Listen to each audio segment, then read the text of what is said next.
किसान बेन, जो 8 साल का एक बच्चा था, अपने परिवार की फॉर्म में खड़ा था और आसमान में घने बादलों को देख रहा था। हवा तेज हो रही थी और वह समझ गया कि एक तूफान आ रहा है।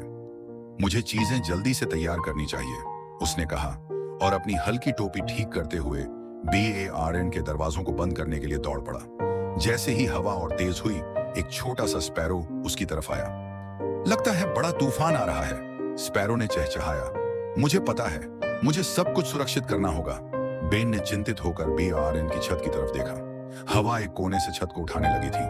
अगर अब इसे ठीक नहीं किया गया तो BARN टूट सकता था। मैं मदद करूंगा, स्पैरो ने चहचहाया और BARN के चारों ओर उड़ने लगा। मेरे पीछे आओ। स्पैरो बार्न के चारों ओर उड़ते हुए कुछ उपयोगी सामान ढूंढने लगा।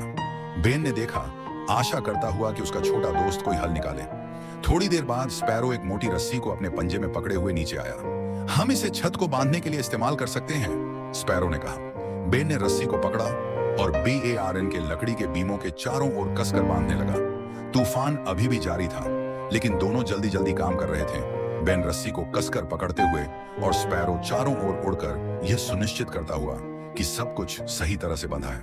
कुछ मिनटों बाद BARN की छत स्थिर हो गई। हवा एक आखिरी बार गरजने के बाद तूफान शांत हो गया। बारिश रुक गई और बादलों के बीच से सूरज की किरणें चमकने लगी। बेन और स्पैरो एक साथ खड़े थे, अपने काम पर गर्व करते हुए। हमने कर दिखाया, बेन ने खुशी से कहा। मदद करने के लिए धन्यवाद, स्पैरो, स्पैरो ने खुश होकर चहचहाया। टीम वर्क से फॉर्म सुरक्षित रहती है। और उस दिन के बाद बेन जानता था कि कोई भी तूफान उसे और उसकी फॉर्म को नहीं रोक सकता, क्योंकि उसके पास उसका दोस्त स्पैरो था।